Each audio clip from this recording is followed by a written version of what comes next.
Bagaimana peluang Asnawi dan kawan-kawan dapat mencuri poin dari Vietnam? Siapa pula pengganti Marcelino yang tak bisa bermain karena diganjar kartu merah? Langsung saja untuk membahasnya, pemirsa telah bergabung bersama kami ada di studio. Saya boleh langsung menunjukkan grafisnya karena peluang Indonesia malam hari ini. Kami berharap meskipun Sintayong mengatakan berat laga nanti malam, harapannya paling tidak bisa seri atau menang tipis. Ada Bung Erwin Fitriansyah. Bung Erwin Fitriansyah. Ya.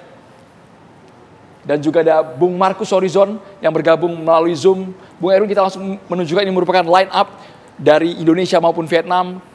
Dari Indonesia terlebih dahulu. Karena 3-4-3 yang kemarin juga dipakai oleh Laos, Bung Erwin. Ya, ya kalau di belakang nama Ferrari, Kadek. Sambil kita pause. Ya, Kadek, Ferrari ini kan sudah main perlihatkan, dari Bung Erwin, lebih dekat. Ya, dari pertandingan pertama ya. Posisinya di tiga posisi sejajar ini. Sementara kalau Donitri di pertandingan pertama mainnya agak di sebelah kiri. Tapi mungkin juga bisa dimainkan di sektor bek tengah gitu ya. Nah, yang jadi PR ini kan justru kalau di lini tengah, Arhan di kiri, Asnawi di kanan ini harusnya sih mereka tampil sebagai starter ya, karena pertandingan penting lawan Vietnam, mereka sebagai pemain yang salah dua ya, pemain yang berpengalaman ya di tim senior, terutama Asnawi, usianya paling senior dia di tim ini 25 tahun. Tengahnya ini antara Arkan atau ada Raihan Hanan di situ atau Rivaldo Pakpahan yang belum main gitu ya. Robbie Darwish juga bisa main meskipun dia karakternya mungkin lebih bertahan ya. Nah, yang jadi PR tentu lini depan karena nggak ada Marcelino kan ya. Tidak ada pendobrak Marcelino. Betul, nggak ada Marcelino. Bisa jadi ada Ronaldo Kuateh gitu ya. Alfrianto ini mainnya sebenarnya agak ke belakang kalau Alfrianto Nico. Strike kita harapkan bisa mencetak gol, dia pemain depan, striker, ada juga Hoki. Hoki juga bisa bermain sebagai striker, tapi kalau strike main, Hoki mungkin bisa main di sektor sayap. Laga sebelumnya kita dianggap hanya memanfaatkan bola mati saja dari Laos. Ya. Laga sebelumnya, tapi di Vietnam sepertinya mereka akan bermain lebih cepat di awal untuk melakukan intercept dan juga menyerang kita habis-habisan, Bung Tuel. Itu yang kita khawatirkan, Bung Erwin. Ya, masalahnya Vietnam kualitasnya kalau saya prediksi itu jauh di atas Laos. Apakah kita bisa main dengan menyerang ketika Vietnam tampil di kandang sendiri? Indonesia juga kan menghadapi masalah karena kebugaran. Dalam 7 hari teman-teman pemain-pemain timnas ini harus bermain 3 kali. Sementara Vietnam terakhir main hari Senin ya. Jadi istirahatnya lama sekali. Ketika menghadapi Vietnam dengan pemain-pemain yang lebih senior, yang tampil ini kan pemain U23, apakah bisa melepaskan diri dari ketegangan, dari kelelahan fisik, tekanan dari pemain-pemain Vietnam? Itu yang menjadi pertanyaan, menjadi PR tentu bagi timnas. Kami coba tampilkan sederet pemain timnas Indonesia, skuad Garuda, boleh kita tampilkan beberapa nama, bahkan ada posisi Marcelino Ferdinand yang kabarnya akan diisi oleh Rivaldo Pakpahan dari Borneo FC. Ya, di kiri ada Hoki Caraka, bisa main striker, bisa digeser ke sayap. Ini Rivaldo Pakpahan. Rivaldo ini belum bermain sama sekali ya, belum mendapatkan menit bermain. Baru kali pertama diturunkan. Kalau misalnya main nanti ya, kalau misalnya main nanti. Jadi agak riskan juga karena dengan usia yang masih muda, pengalaman yang minim menghadapi Vietnam di kandang lawan. Vietnam juga mengandalkan pemain-pemain yang lebih senior. Jadi masih 50-50 ya siapa yang akan main tentunya di lini tengah. Ini Ferrari bisa mencetak gol meskipun pemain belakang mencetak 2 gol di pertandingan sebelumnya lawan Laos. Tapi PR-nya kan ada di lini pertahanan karena kebobolan 3 gol lawan Laos. Jadi meskipun cukup produktif sebagai pemain belakang termasuk Asnawi juga mencetak gol lawan Myanmar. Tapi ketika menghadapi Laos yang di atas kertas harusnya bisa dikalahkan tapi malah kebobolan dan gagal menang. Oke, seri tetap dapat poin 1 tapi menghadapi Laos itu seri merupakan sebuah kerugian ya. Jadi ini pemain-pemain yang sangat mungkin turun, yang mungkin tanda tanya adalah Rivaldo. Apakah dia diturunkan starter atau enggak?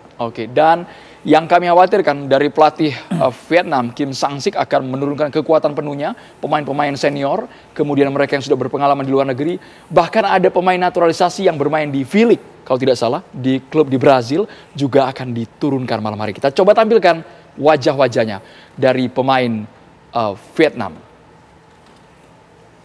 Ya, dari kiri ke kanan ini semuanya ada Nguyennya kecuali yang paling kanan. Ya. Nguyen Tien Linh ya, striker. Ini striker Generasi striker setelah di tahun 90-an ada Lee Yun-duk, ada Lee Chong-fin, sekarang Nguyen Tien Lin. Ini pemain yang sangat tajam ya. Senior. Ya, pemain senior. Ya usianya sudah usia matang ya. 27-28 ini 3 orang ini 27-28 usianya. Tapi Nguyen Tien Lin ini pemain yang sangat tajam ya.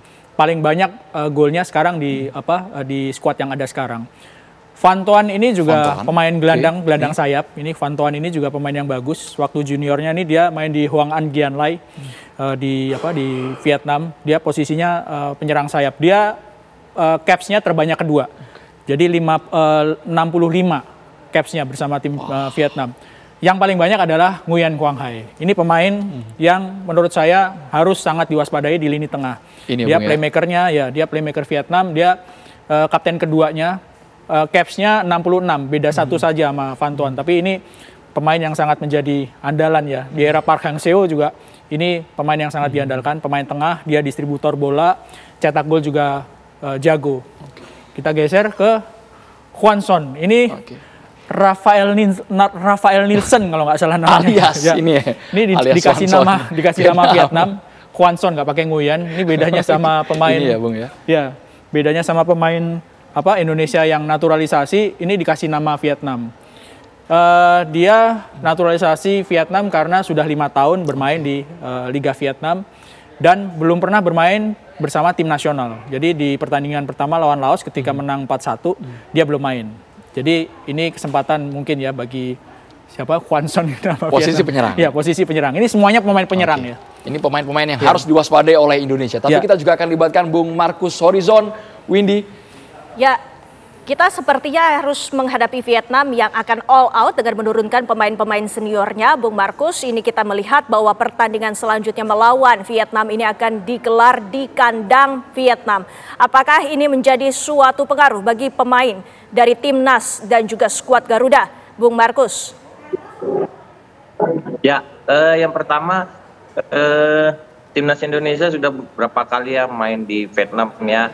Ya, ada hasilnya yang bagus, ada yang draw, ada yang kurang bagus.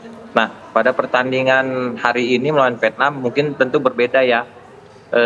Saya pastikan ini tinggal tergantung coach STY. Apakah coach STY melakukan menyerang terbuka ataukah bertahan melakukan counter attack. Kalau misalkan saya ikut STY malam ini melakukan penyerangan, yang harus diwaspadai berarti tinggal pertahanan kita dan transisi pemain timnas nasional. Apakah dari sisi transisi dari menyerang bertanya mereka cepat kembali membantu lini pertahanan atau gimana, kita lihat nanti hasilnya. Tapi saya berharap Coach STY pasti mempunyai taktik dan strategi untuk melawan Vietnam di Piala AFF ini.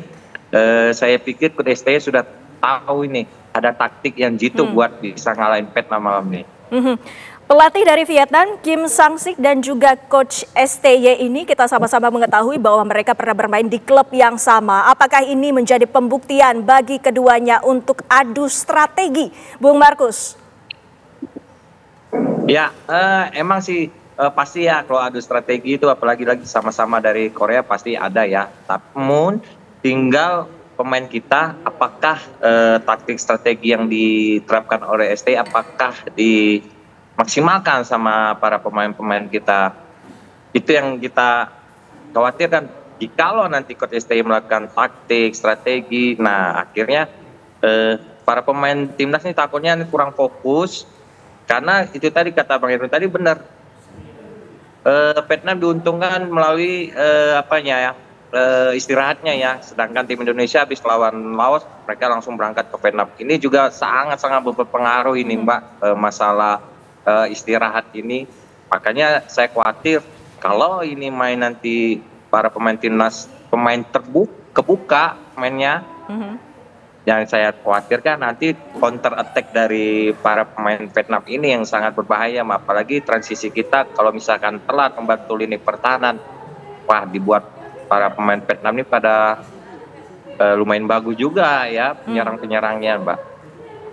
Bung Markus, melihat pertandingan Indonesia dengan sebelumnya Laos dan juga Myanmar, apa saja yang harus diantisipasi oleh pemain timnas, Bung Markus? Ya, saya lihat dua pertandingan ini ya, emang sih tim ini kan baru sekitar 2 minggu ya TC.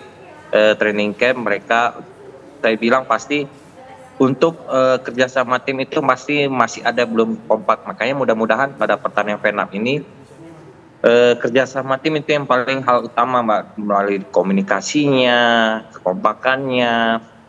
Jadi menurut saya 2 pertandingan ini tentang masalah kerjasama tim yang belum 100% belum terlalu kompak. Karena hal wajar, karena mereka baru training campnya sekitar 3 minggu gitu.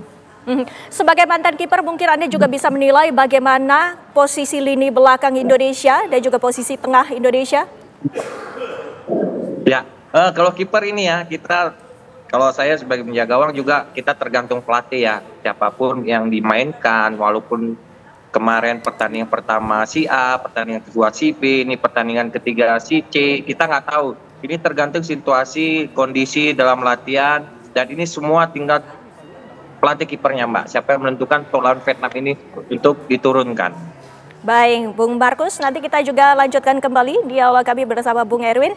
Pemirsa, sesaat lagi kami akan lanjutkan pembahasan mengenai jelang Indonesia melawan Vietnam. Sesaat lagi.